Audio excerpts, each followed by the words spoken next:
What if you found a portal to a parallel universe? What if you could slide into 1,000 different worlds? Where it's the same year, and you're the same person, but everything else is different. And what if you can't find your way home?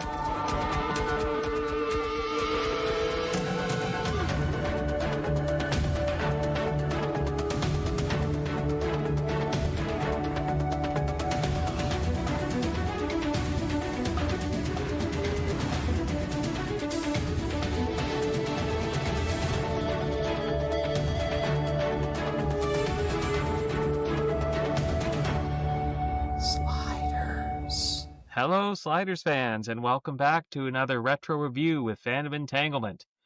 I'm here today with my co-host Damon Sugameli. Hello, everybody. And I'm Mike Bloxam, and we're also joined today with two returning special guests. We have Jan Fennick. Howdy. Welcome back, Jan. Thank you. And Christina Gist. Hello. Hello. So, we're reviewing Season 3, Episode 8 or 7, depending on your production order or airing date order, Dragonslide. Jan and Christina, you've been with us before. Jan, do you want to tell us about your latest projects and what you've been up to lately? Okay, sure. Actually, my latest projects, there are two of them. One is Outside In, Can Live With That, which is the latest in the Outside In series, which are basically what we do is we look at an entire series with one person per episode doing a review of that episode. And so I did The Magnificent Ferengi in that, and that is out with ATB Publications, and you can find that at ATB Publishing on .com. And then the other book that I'm in is a book called Fantastic! Which is a book on Doctor Who fandom put out by my very good friends at Zepo. That's Zepo Publications, which is Zepo.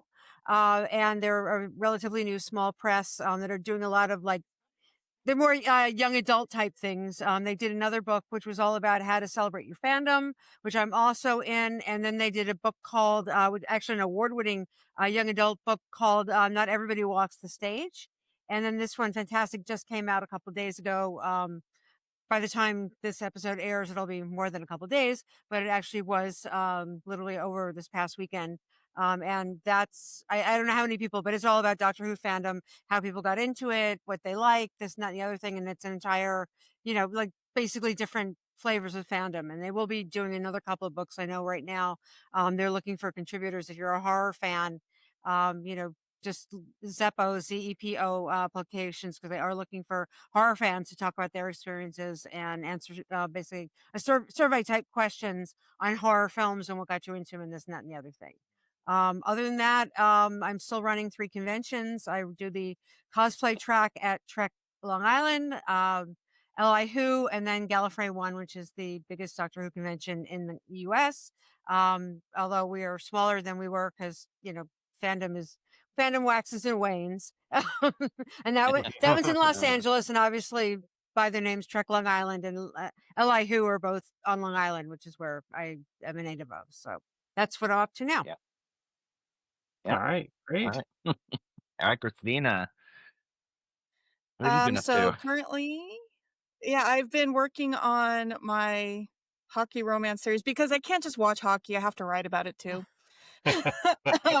So I've got my first book out, Puck to Penalties, and then I'm working on the second one, which should be out probably January, February next year. Oh, congratulations. Which will be following another member of the team on the Vancouver Gladiators. My totally fictional made-up team.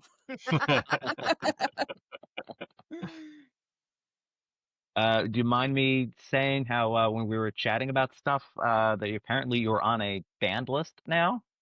Band authors list? Yeah, I'm on a band authors list. It's quite lovely. Wow. Can you elaborate? I need to know details now. Yeah.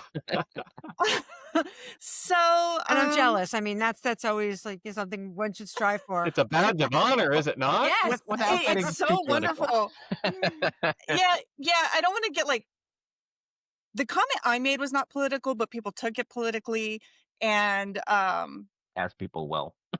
Yeah. they decided that I am not worth reading simply because I disagree with them. Yeah. So there's like this whole list. I'm surprised they even found me because I'm an indie author. I don't really get into trouble with anybody. I just kind of stay in my lane and do Yeah. my thing. And someone found a private thing that I had written, and I'm like, okay, that's fine. Well, Wow. congratulations. That's impressive. Yeah. Yeah. Thank you. It's funny because you mentioned hockey romances. A friend of mine actually writes. She's an indie author and she does wrestling romance. So she's got a book out on Awesome. wrestling right now, and she also has one on about comic book writers and comic book writer romance. So she's Nice. working on a lot of stuff too. So that's Kiana Glide in case anybody's it's a fun interested. genre. Yeah. Yeah. All right. Well, I'm glad to have you both back. Thank you for Yeah. You having both me. wanted to talk about this. You both wanted to talk about this episode. I was like, "Are you sure Oh you yes, want to I'm talk just about like I'm so anxious. I'm so excited to talk about it. this?" Okay. Well, Okay, you probably and have the more to say than episode- me. So. I just gonna rewatched say- it because I couldn't live without it. All right. Well, I- yeah. You want to get us into the rundown, Mike, or yeah? I was just gonna say I also had a chance to rewatch this one. Normally, Oh. season 3 I've only been watching once, but there was enough time between recordings. I got to see this one twice. So, anyway, the episode we're talking about is Dragonslide, season 3, episode 8 or 7, depending on production date or air date order. And the original air date for this episode was November 8, 1996. So coming up on 29 years, Goodness. which is hard to believe. I feel old. So from the DVDs, the description says, on a world of magic and dragons, Quinn is mistaken for a wizard and is kidnapped by an evil warlock bent on immortality. Meanwhile, Wade tries to help Rembrandt's love troubles with a love potion, but it backfires and makes Rembrandt fall in love with her. We have our usual starring cast of Jerry O'Connell as Quinn, Sabrina Lloyd as Wade, Clement Derricks as Rembrandt, and John Rhys Davies as Arturo. And I'll get into our deep dive. It's not overly deep this week, but everyone's got some notes. So our guest stars are Michelle Renee Thomas as Melinda. She may be recognizable as Connie Conehead from the Coneheads movie in 1993. Yeah, I kept looking at her going, where is she from? Where is she from? She looks a little different without a Her Conehead. cone for a hair. Yeah. And she was also Jodie Kramer in Dazed and Confused, which I think came out the same year as Coneheads. Yeah, that sounds about right. Yeah. So she was busy in the 90s. We have Gregory Martin as Gareth. He has a Babylon 5 connection. He was a colonel in the season 1 episode titled Eyes. Our next guest star has a big Trek connection. It's none other than Max Grodénchik. I was really excited to see him without makeup, honestly, you know. Yeah, Especially having watched Magnificent Ferengi about 400 times before writing my essay, I was like, oh my God, it's Rom! So it's fitting that you're on this then, Jan. Yeah. Yeah. All 7 seasons of DS9 as Rom. Yeah. Yeah. So, yeah. I love Rom. I don't know what else. Yeah, I mean, I'm not necessarily familiar with anything else he's been in, but it's like, you know, he was in that. I feel like it's like almost like a wasted role because he Definitely, really didn't. yeah. He wasn't doesn't important. do a lot, but it was good to see He him. wasn't important at all. We'll get into it. He turned into a bird twice. That was Right, important. yeah. I guess. We have Francis Guinan, who played Sean Newen. And there's another Trek connection here. He was General Gosis in the season 2 Enterprise episode The Communicator. And he was in 2 Voyager episodes, one in season 1, one in season 6. And I think what triggered my memory of him was he was Edgar Teller, the father of the main character on Erie, Indiana. Okay. In all 19 episodes of that show. I loved that show as a kid. It was creepy and fun. We have Lester Berry returning as Elston Diggs. It's his 4th of 6 appearances in season 3. Yep. And rounding out the guest stars, we have Francoise Robinson as Alicia Avo. And she was in Sci-Fi Connection, one episode of Crusade, which was the Babylon 5 spin-off series. Mm-hmm. Co-starring, we have not Charlie O'Donnell, but Charlie O'Connell. of all the names to mess up, Yeah, I know. Yeah, that's kind of odd. Yeah, I it's know. the starred brother. I know. And it was already in an Oh, episode previously too. Okay. So Yeah, yeah. yeah, he wasn't new. Yeah. Mm-hmm. He played the police officer O'Hara. Mm-hmm. Saxon Trainer played his partner Kelly. Mm-hmm. And this is another Star Trek guest spot. She was Lieutenant Larson in the TNG 4th season episode, The Nth Degree. I think that's when Barclay kind of becomes the ship's computer. Right. Right. Through technobabble. Yeah. Right. We have Sean Moynihan as Philip Mallory. He didn't have much of a film career outside of this. He was in 10 episodes of One Life to Live in 2009, and that's all there was to speak of, really. But I guess he's a lawyer in Colorado now. These are the things I gleaned from IMDb. Okay. And finally, we have Mansell Rivers Bland as the Chief Druid. Not sci-fi related, but my wife and I recently watched the BBC miniseries I, Claudius, and Mansell was the prop maker sculptor for all 13 episodes of that. Yeah. And of course, and apparently he was also the principal sculptor on BBC's Doctor Who, but no episode specified. So there's a Doctor Who connection. and the other I, Claudius connection, of course, is John Rhys Davies as Macro, who is That's right. I'm a big Yes, I, Claudius John Rhys fan. Davies. So yeah, we do I, Claudius panels at LI Who because we're weird that way. So Nice. yeah. First thing I ever saw John Rhys Davies in, actually. So Right. Oh, okay. And because he didn't have a beard and he had a full head of hair, I did not recognize him until he spoke. And I went, oh, I know that voice. And just as an aside, he's also in The Naked Civil Servant with John Hurt, where he actually plays one of Quentin Crisp's lovers, which I guess was around the same time as I, Claudius. I can't remember which one came first, but Oh, okay. yeah.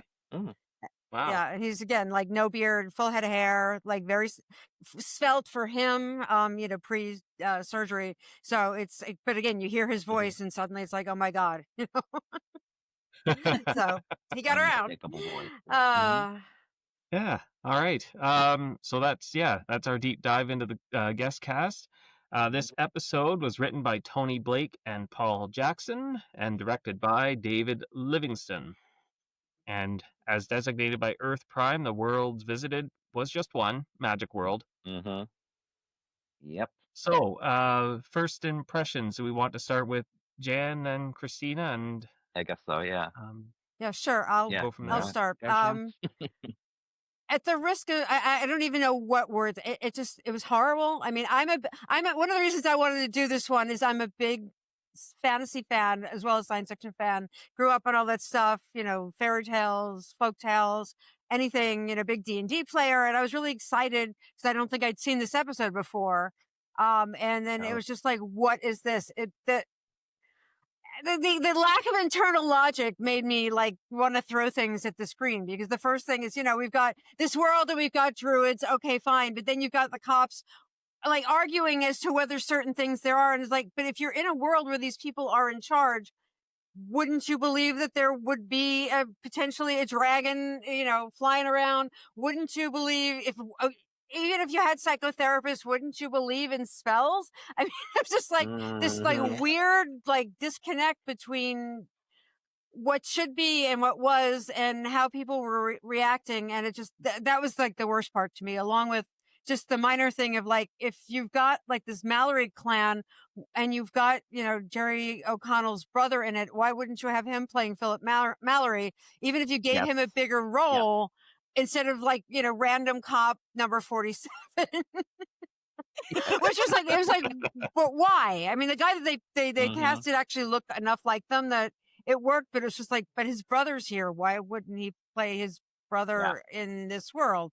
So it just kind of, it was all over the place. And I wanted to like it, and I kept hoping maybe it would get better, and it did not. So I think this one was just, it was really just a mess for me. Mm. I'd go next for Christina. I don't know. Well, how about Christina? Yeah, Christina. Yeah. Yeah, I was really sad that this episode was so disappointing. There was a distinct lack of dragons. So that feels like false advertising to me. And also, with a name like Dragonslide, you'd think action adventure. There was a distinct lack of action and adventure, and it just kind of felt blah. Yeah. And I also love, the dragons, the fantasy, everything like that. So it could have been so much more fun, and instead I was just disappointed, and bonus disappointment for that CGI dragon. Yeah. I was actually, I had to look at it, like, did they do CGI back then? Like, was this before that time? Yeah, no. Well, yeah, sadly, it was CGI. Yeah, well, they definitely did CGI back then, because Babylon 5 was like almost exclusively CGI with all their ships and all this, that, and the other thing. And I actually had friends who worked on the show, so yeah, there was definitely CGI, just not the way it is now, but still. Right. Yeah.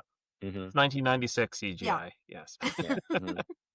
Got to keep that in mind. Yeah, but you had the Atari, you had the Atari Toaster. There were some like decent things. I mean, B5 had for the time, they had very good CGI and chips and starfields and stuff. So they could have done more. And the other thing, disappointment, just that claw, that like paper mache claw, was like pretty awful also.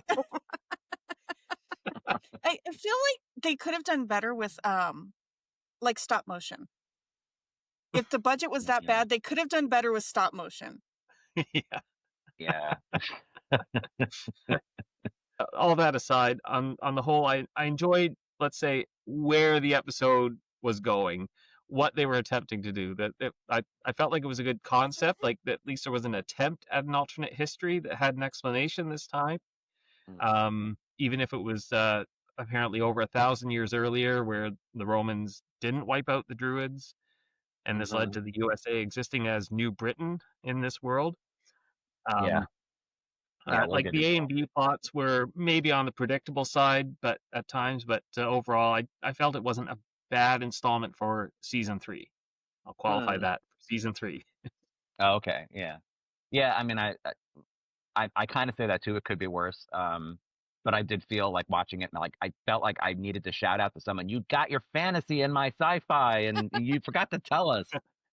Like the whole Reese's peanut butter thing. Like, you mixed your chocolate and my peanut butter. Like, no, they don't really mix. I mean, I've never really been a huge fan of like magic and the fantasy stuff. I mean, I did when I was younger. I read Dragonlance because I think I had like a friend who got into that, so I never really got into D&D, but like I liked like Chronicles and Legends. I think the Legend thing because of time travel. So I used to kind of like it, but as I got older, I'm not really into it so much. There's a fine line. They're not quite the same. Yeah. Well, the thing is that, I mean, you can go back to the whole thing about like and I can't remember the exact quote about how however much percentage of magic is actually science that you just don't understand yet. I'm mangling the I think it's Clark's law or the Sturgeon's law, one of those two. I'm a bad fan right now, but yeah, I mean, so there are ways that you could actually make it work and actually make it feasible. And they almost try to do that with Arturo's talking about like quantum physics and this and that. There could have been a way of doing it without making it like, and now we're suddenly going to turn this into Narnia on ice, or whatever. Oh my God, I love it. I'm just leaving it like that. I mean, although also because it's all because we're dealing with alternate world, there could just be a world where magic works and leave it at that.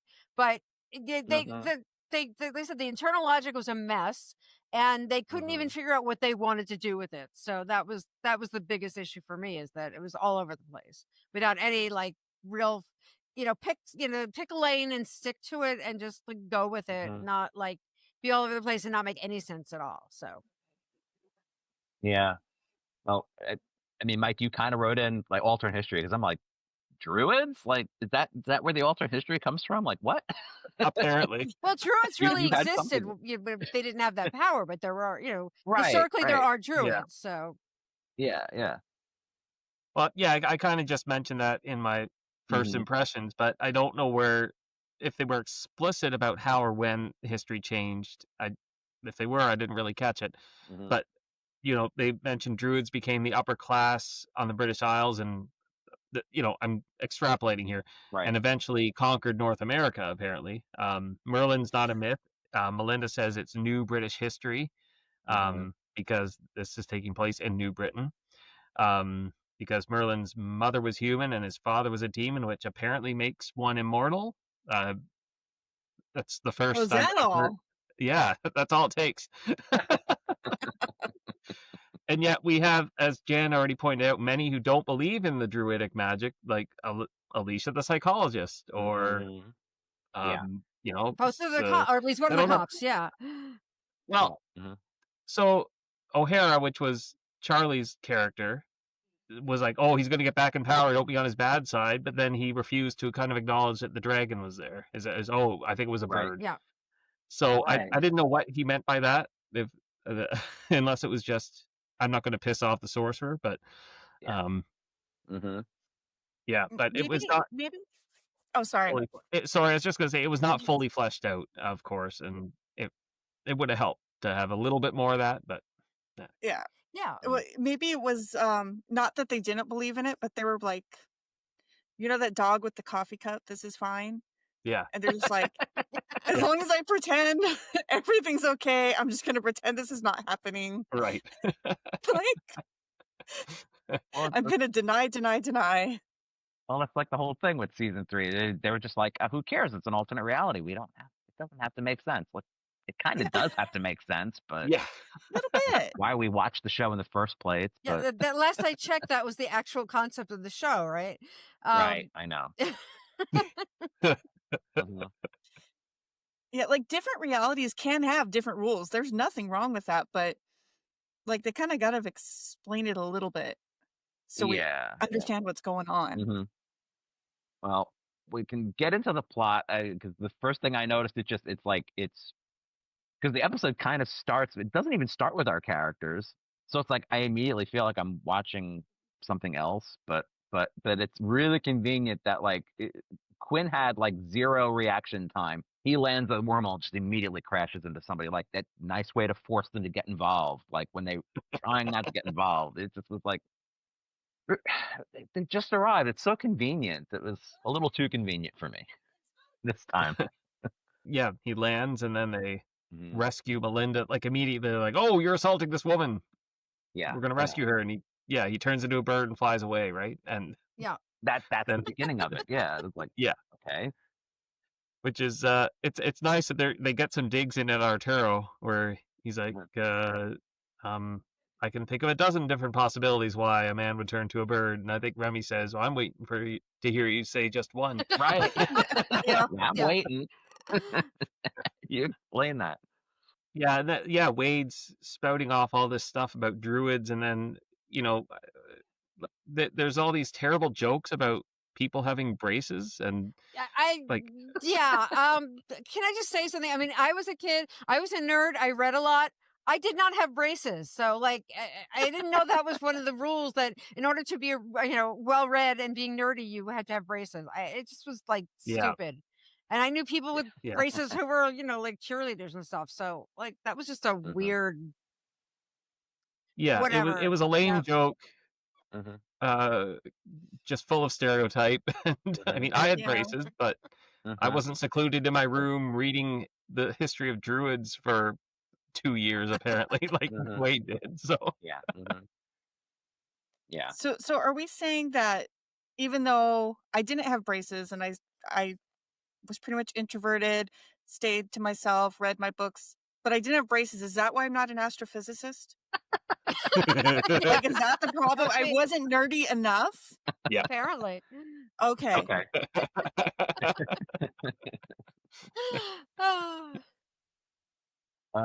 Okay, so I guess we'll bring it up here. Just it's again kind of convenient. Another long lost love of Rembrandt shows up that we've never heard about until now. And it was the day that they Yeah. left. On top of that, it wasn't just like somebody from his past. It was like, that day I was going to do this, that, and the other thing, and then Right. I got sucked Right. up and wound up like going off with you. Like, and you never mentioned her before. Right. I feel like that's a really important detail. Like he should have been. Is the right lamenting? Is that the right word? Yeah. He just should have been like really thinking about that as he was like found himself in this strange new world Yeah. of them. I'm like, oh my baby, whatever. What was Alicia? Oh, wonder what she's doing now.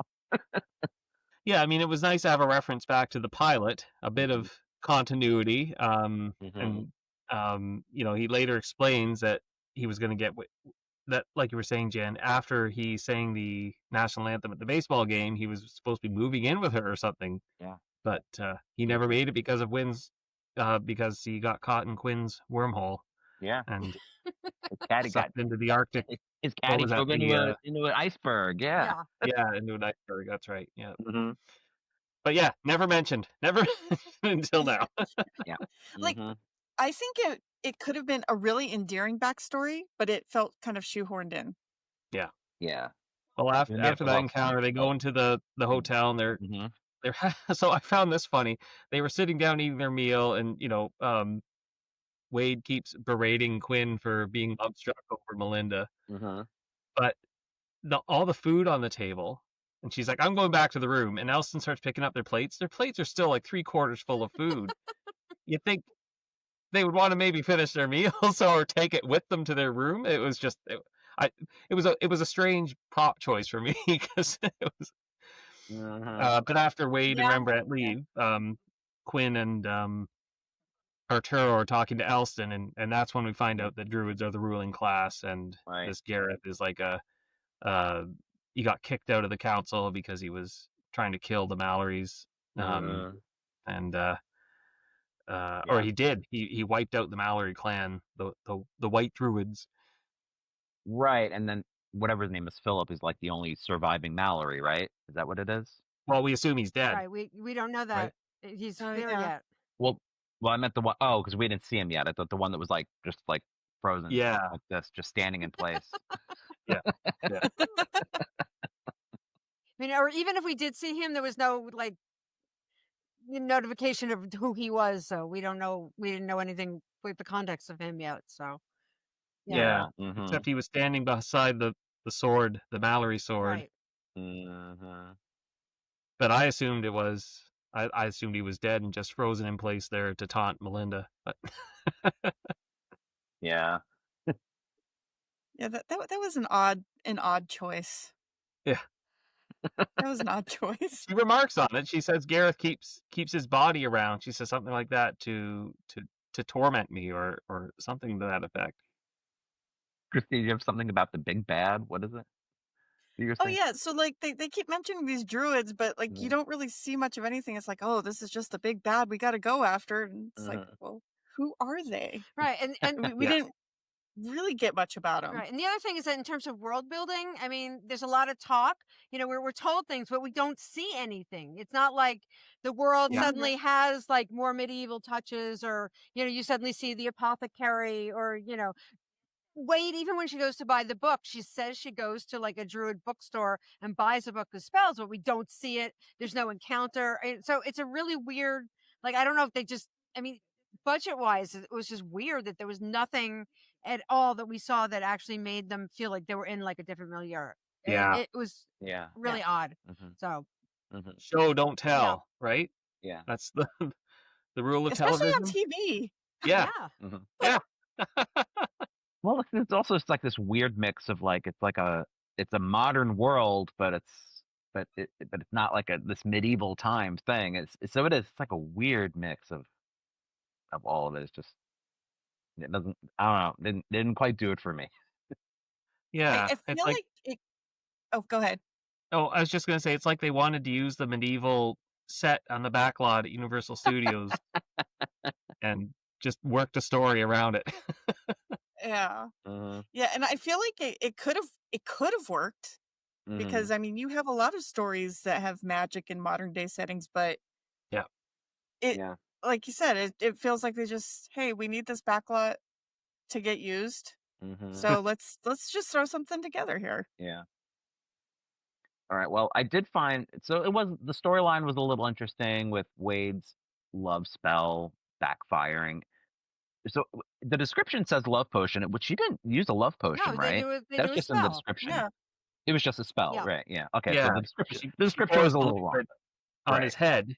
He doesn't consume it, but Oh, so it is kind of like a potion. Okay. Okay. But it's more like a spell. Okay. Anyway, and he confesses his undying love for her. So this is kind of interesting character development because we haven't gotten, admittedly, like really haven't gotten much. I think, like especially with Wade. So it is kind of interesting, I guess. That's like the one thing that kind of stood out for me in this, as I always remember that part.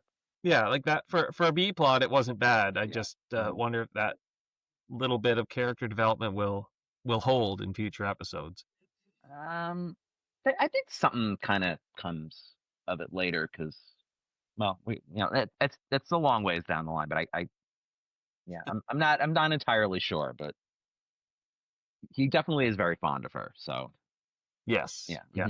Yeah, and the one thing I Yeah. did like Yeah. in terms of that resolution, that he wasn't like romantically in love with her, that he just really loved her as a person. I wish they'd stressed it a little more. The writing was a little clunky, but at least you got the idea, and that worked for me because I think it would have been really, really annoying if it was something like, no, I've had a crush on her since the day I left, except I was lamenting this other woman who's in the room with us, and and in love with 17 other women along the way, So the fact that they were just right. he considered her a really like close friend and platonic soulmate was nice.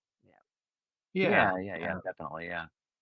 I'll just say a side note too that because I was watching this again with Amada, like Amada claims that she cast a love spell a long time ago. I think when she was a teenager, 143, and she's like, I was asking her the other night too. I'm like, you cast the spell, right? She's like, yeah, that's how we met, And I'm like, that's right, because I was born at That's so cute. 3:41 a.m., which is the reverse of 143, and the numbers 143 always show up. So I'm like, okay, yeah, maybe.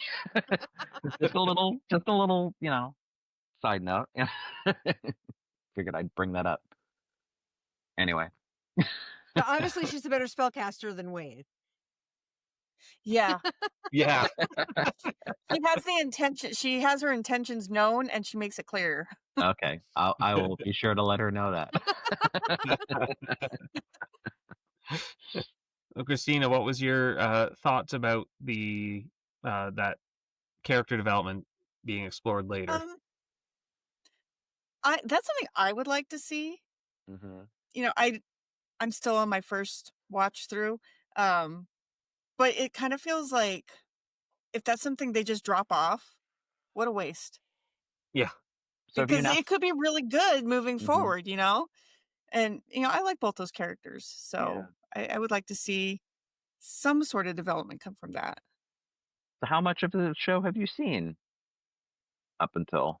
I was a when you're home from school sick kind of person. That would be on, like, I don't remember what it was, USA or Sci-Fi, one of those channels where they played all the reruns. Yeah, I think it was probably Sci-Fi. Yeah. So I never watch anything consecutively. I would just see like an episode here, an episode there, kind of thing. So I'm doing my first real watch through consecutively. Oh, okay. Yeah. All right. Well, then I won't say much more. Your mileage may vary with this show as it moves forward. So Yeah, that's all I'll I say mean, about I watch things sporadically, but I know I saw things afterwards, so I'm, not being quiet. Yeah. Fair. Don't want to spoil you.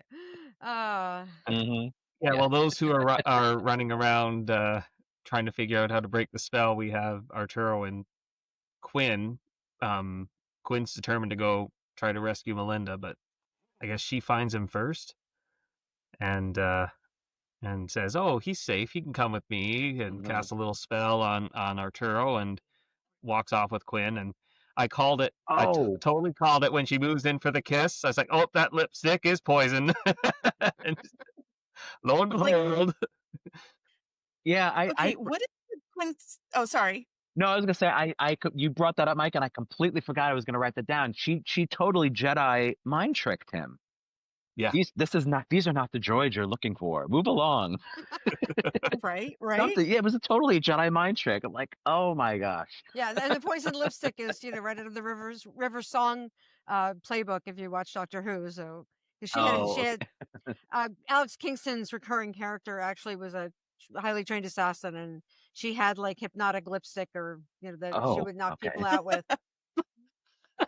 Uh, I am so not up to date on Doctor Who. yeah. Well, this is like 12, I know about 13 River years ago. Song. So Yeah. yeah.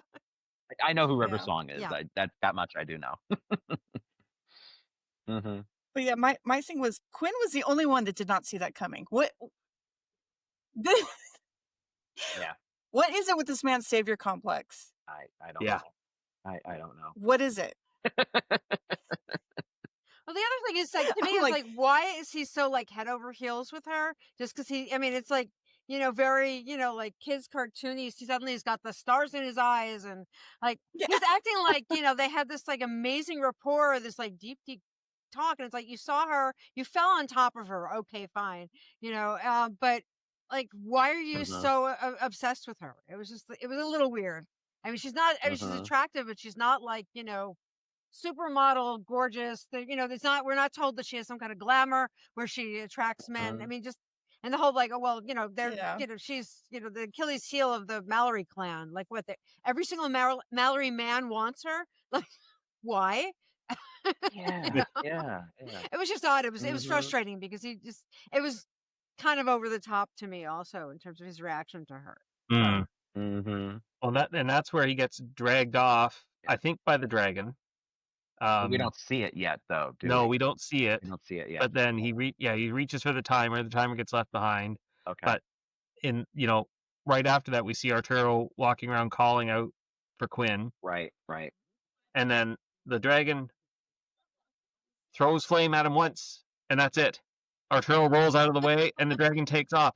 Like, why did the dragon try to stay and kill him? Why didn't we see some kind of actual action here instead of just a tumble away out of the the path of the flame? It just I had a harder time getting through the final boss on Super Mario Brothers. That thing at least shot flames at least 3 or 4 times before you got through to it. yeah.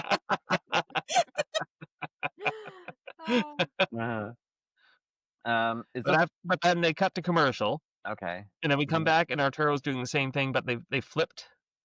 If you notice, they flipped the scene. The image. It's mirror I image. didn't even notice that. Backslash. yeah. Yeah, I'll me have to go neither. back I and And he's noticed. walking around as if nothing had just happened. No dragon had just tried to, torch him, and then he finds the timer. But it's just like that. We were saying earlier, it's supposed to be action and adventure, and didn't really give us much of either.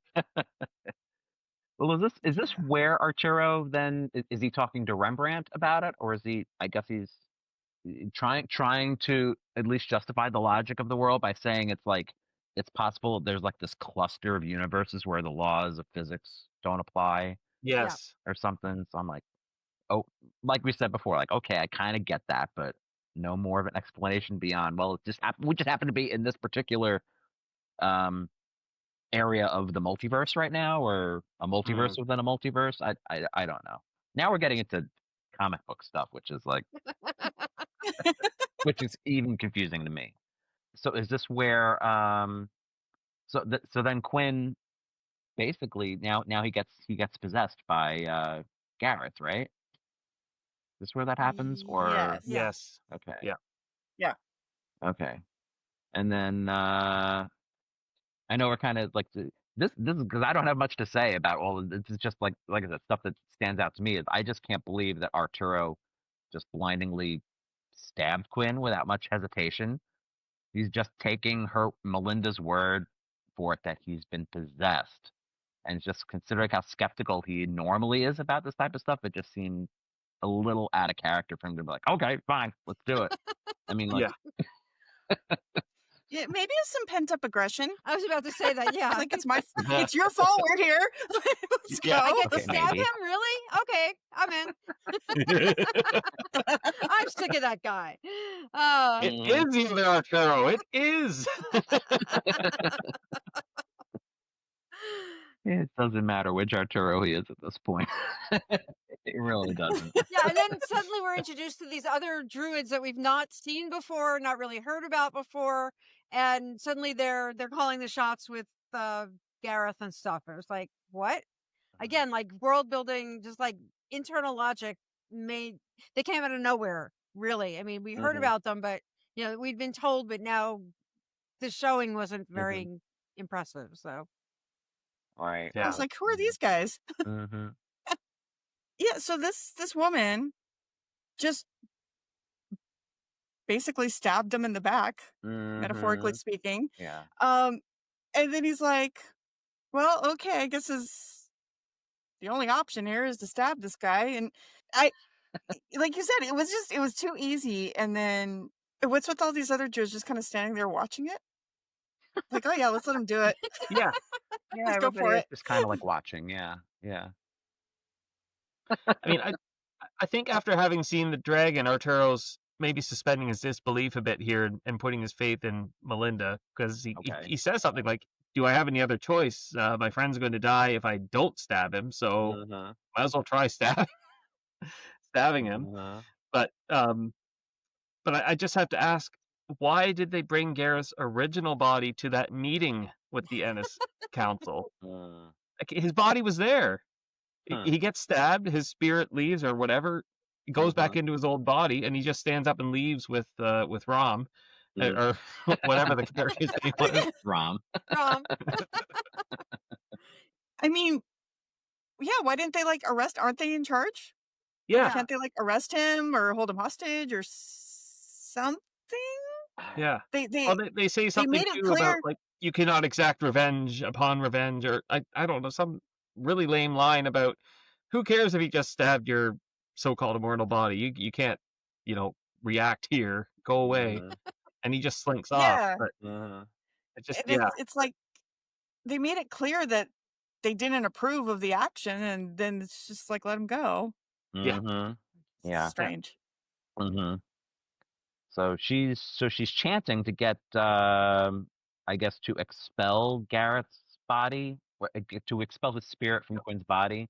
No, I thought after he was stabbed, whatever. Max Grodénchik's character says, "Quick, leave before the heart stops."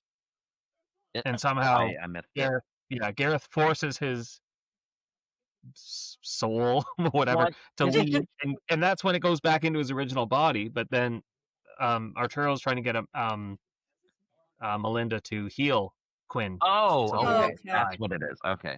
Yeah. Right. So that chant she's saying is a healing spell. Oh, okay. Yeah. Yeah, she's focusing so much of her magical powers on keeping her beautiful face. Oh, that's right. And that's when Arturo says, he risked his life for you, so you need to not worry about being pretty and she has a glamour on her face, right? Yeah, and make sure you use your healing powers to save his life. Right, because that was one of the reasons she was she felt indebted to Gareth, is that he helped her become beautiful after the house fire, and she was burned and all that sort of stuff. Right.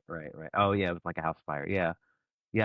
I had to write down. I think it was on earthprime.com. I had to write down what it was because Amada remarked. She said, "This sounds like they got this from Willow," and maybe it's the part that says Donna Laura because in Willow he's trying to protect Elora Donnan. Was that her name? Yeah.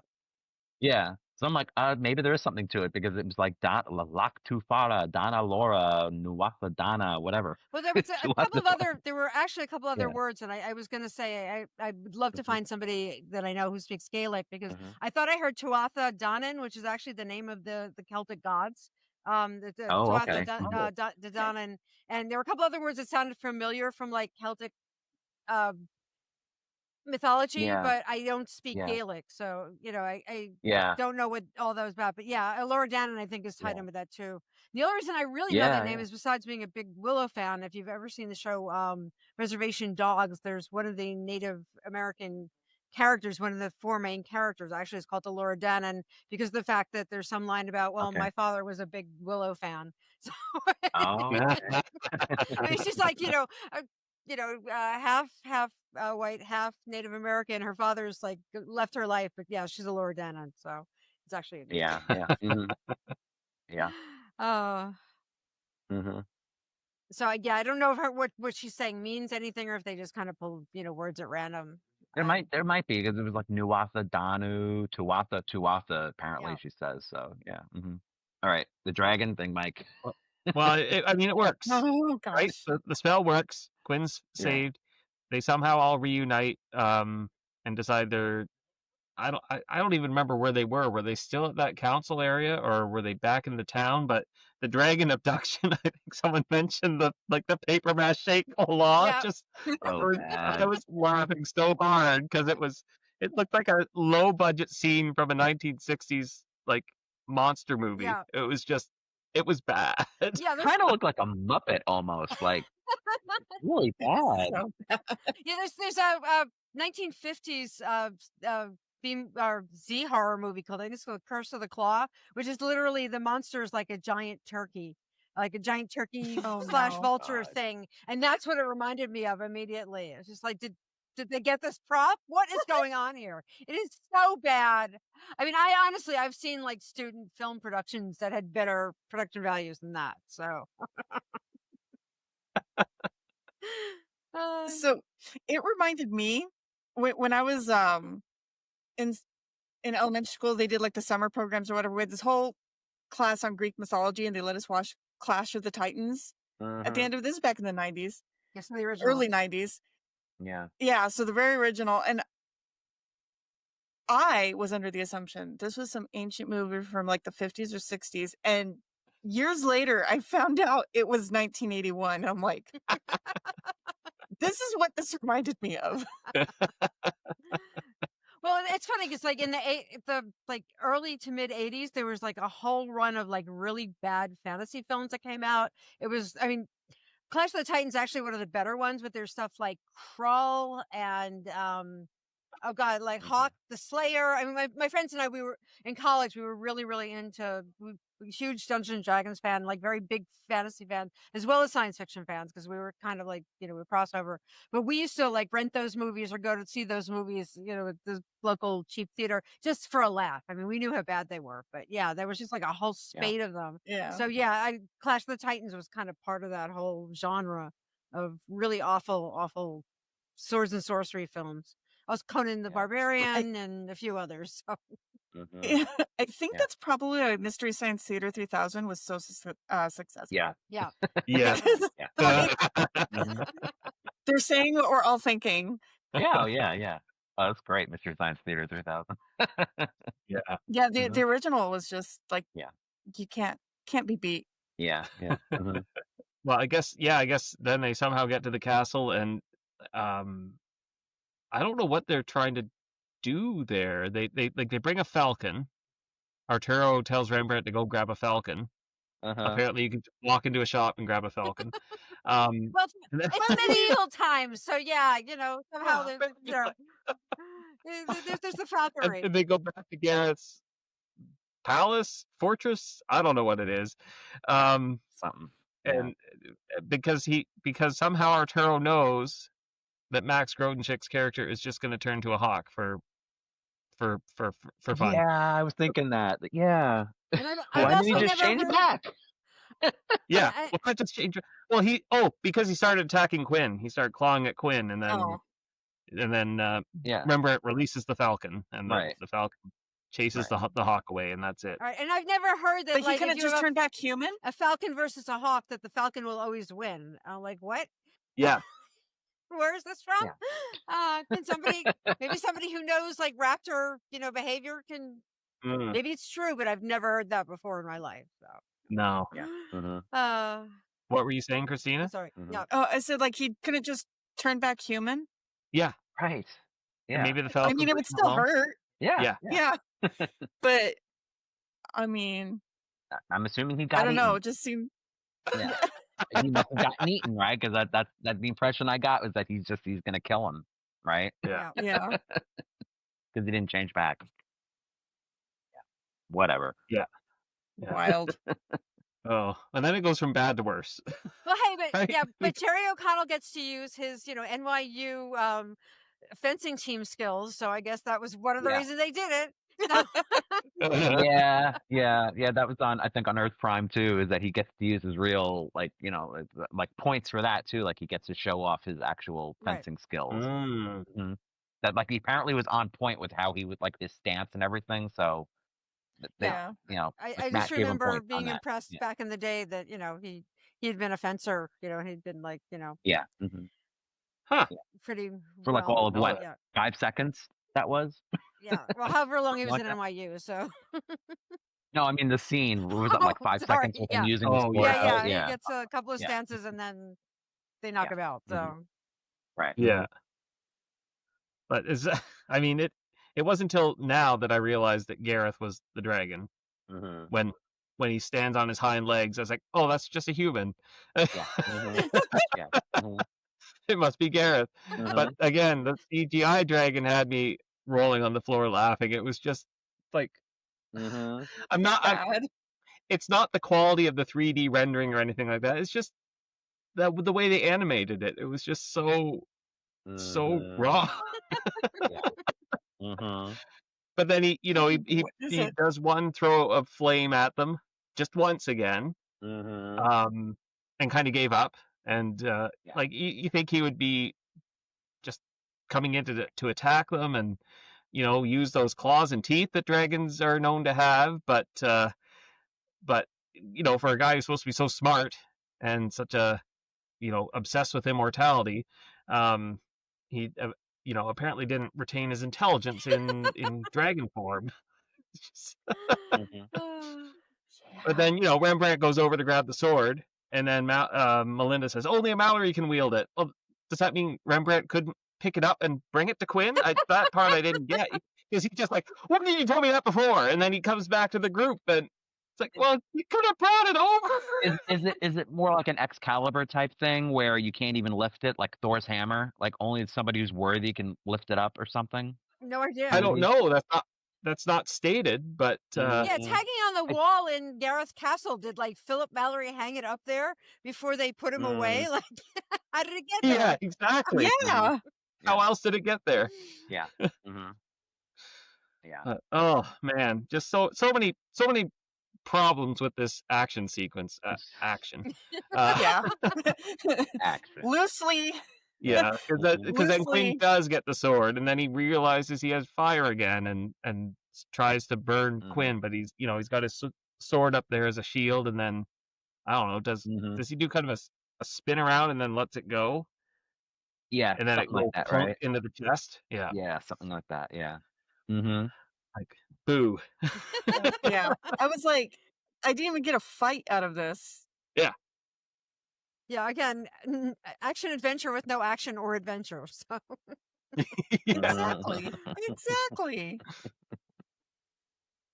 And then as soon as Gareth is down, Philip, who I thought was just a wax statue or something, does come back to life. He was Han Soloing. Yeah. they borrowed him from the Han Solo. Hollywood Wax Museum. Yeah. Madame Tussauds. Yeah. Yeah, it's pretty funny. We get our happy ending, I guess. I Yeah. think it's worth noting that Mhm. Rembrandt is the one to trigger the timer Okay. for the vortex, Mm-hmm. which is his first time. Oh, it was? You never Yeah, did it before? it's Rembrandt's okay. first time using the timer, and he's the last of the original 4 to have used the timer. Oh, okay. Yeah. All right. Okay. Just a little Easter egg Oh, tidbit. yeah, I didn't know that, but okay. Mm-hmm. But then, they leave. They all just kind of smile at Melinda and Philip Yeah. and Uh-huh. Peace and out. depart. Peace And then- out. and then Gareth, apparently getting even stupider, turns into that giant bug. Yeah, I like don't a know, big like, not even a Why cockroach. would you choose Yeah, something so fragile that he could step on? Why not literally like stepped a on him. mouse or a fly or Yeah. something that can scurry away or escape quickly? He's just Yeah. He just went crunch. Yeah, and also Yeah, just that's the the whole end of Gareth. noble, oh well, I love you no matter what you look like, even though her entire face is burned and she's grotesque and this and that. Like, Yeah, mhm. sure. Yeah, sure you do, guy. You haven't seen her? I, It's like, this is what I wake up to? yeah. The beauty, Yeah. the I beauty mean, you know, it's within, nice that Jan. The beauty he within. has some depth, but it was just like really kind of sad. I don't know. Yeah. Yeah. Mhm. Yeah. So that's it. He gets squashed like a bug. Yep. Yeah. All right. Crunch. We have anything else to say before we? Yeah. I mean, I think we said it all. I think, right? It was a bad one. I don't think I'm ever watching that one again. I knew it was coming. I was like, I kind of wasn't looking forward to it, and it's like, okay, maybe it wasn't as bad as I thought, but still, I'm just not into this stuff. Yeah, I had never seen it And before, so I didn't know. And just by the title and the oh, okay. description, I thought it would be something that I would have a lot to say about. I didn't realize I did, but not the way I thought I did. But not the way you want. Yeah. Yep. Oh. You said, did you say, Christina, before about the about Jerry O'Connell's real life brother, or was it, I don't know, one of you said it, that it was, oh, maybe Jan, Yeah, maybe you said it I about don't understand why he wasn't Philip yeah. and why he was just like, random cop O'Hara instead. Unless maybe Yeah, that's no kind of like the lines. I only, don't know. yeah, it's not really a goof per se, but that's the only goof that I really have. Is like, why didn't you just use him? You already had him.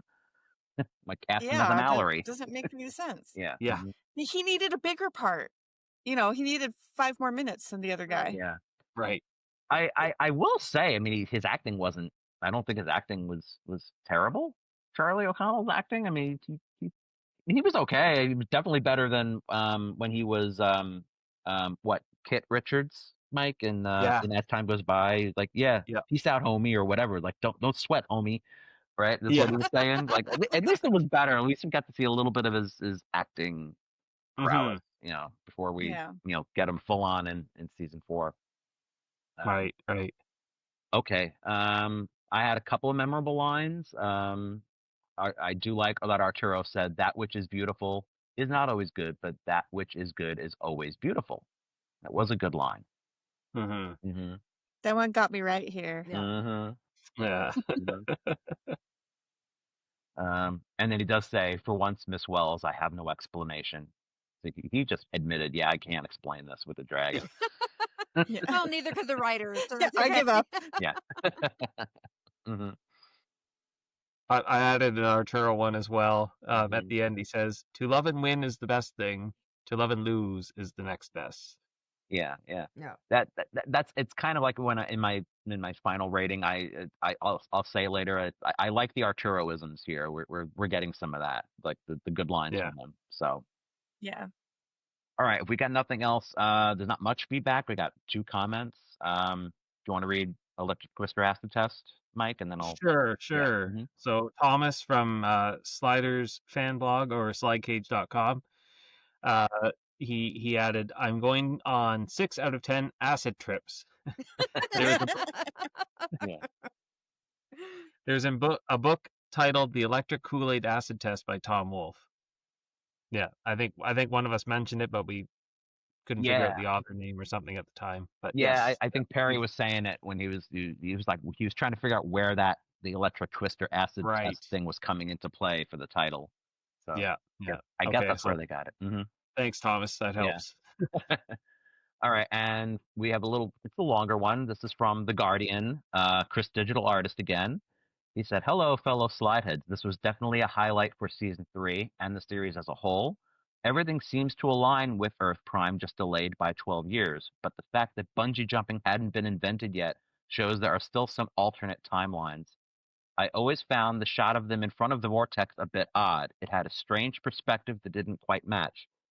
I also thought about the medical issues Dave mentioned. How did the professor even get an appointment? LOL. I'm not sure what else to add after what everyone has already shared. Funny thing, I was going to rate this exactly the same as Mike. I was going to say 9 out of 10 bungee jumps, but I guess I'll change mine now. 9 out of 10 baseball bats."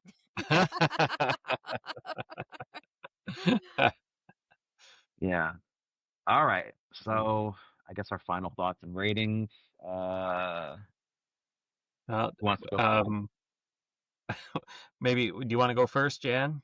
Your Yeah, like I said, I mean, I think I summed it up when we started that it was just it was not good. I kept hoping that there would be some redeeming thing or like so bad that it was good and it just didn't even get there. It was just a mess. Mhm. And the thing is that it was Yeah. sad because there were some interesting ideas and I think it could have worked if I don't know whether it was they were short on time, like what the deal was, but it just seems like they could have done something much better with the storyline and with the ideas, but they did not. So I'm going to say like 4 out of 10 Dragon Claws, maybe 3 out of 10 Dragon Okay. Claws.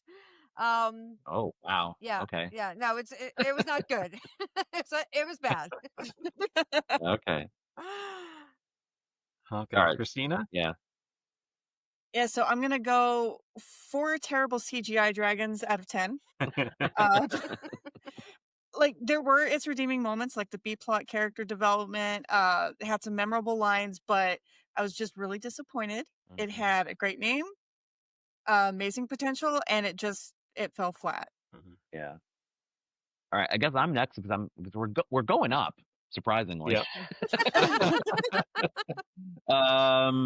I didn't know until before we recorded. I guess it is sort of midway. 5 love spells gone awry out of 10. Because I give the episode points for, like I said before, I like the relationship aspect that they established with Wade and Rembrandt and the Arturoisms because it made it feel like a classic episode with the things he said. Outside of that, it's just not an episode I would go out on my way to watch again. So I guess I'm the most generous. I'm going with 6 magical Mallory swords out of 10. Like I said, I liked the intent. I liked where they were going. There were some redeeming scenes, but it might have got a half point higher if it wasn't for the terrible scene at the end with the Gareth dragon. The 1 or 2 glaring plot holes.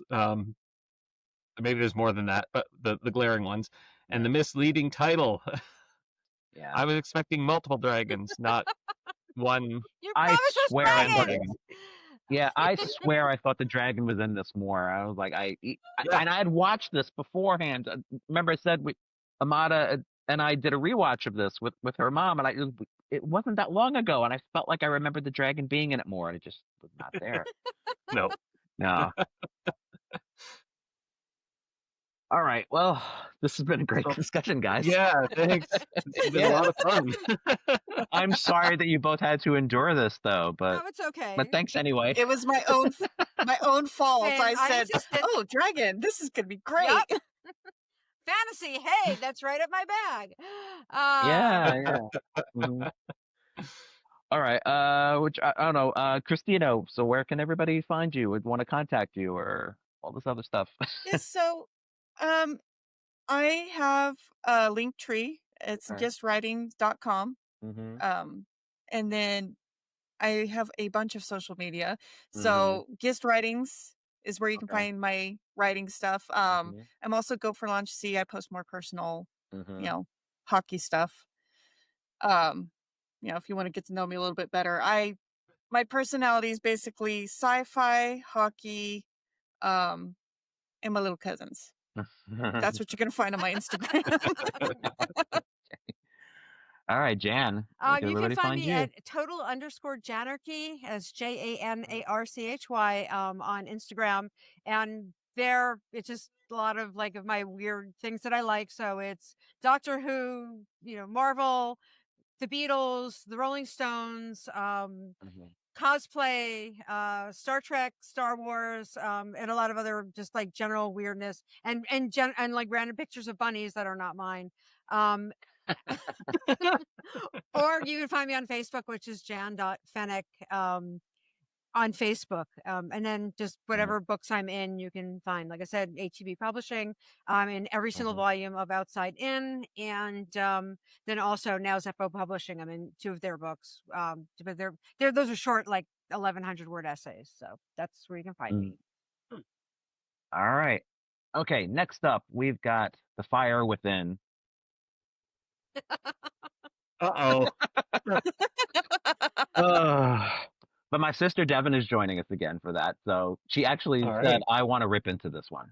So Okay. Cool. Perfect. Good. All right. In the meantime, be sure to like and subscribe. Share your opinions on the episode in the comments down below. We will do a roundup of comments in future videos. You can also visit our website at fandomentanglement.com, where you can find all of our past videos and links to all of our social media channels, which includes YouTube, Facebook, Blue Sky, and Mastodon. So until next time, I'm Damon. And I'm Mike. And I'm Jan.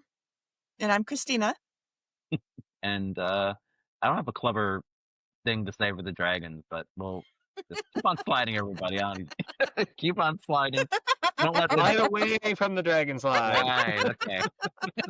Skip this one. Bye, everybody. Bye. Bye. Bye.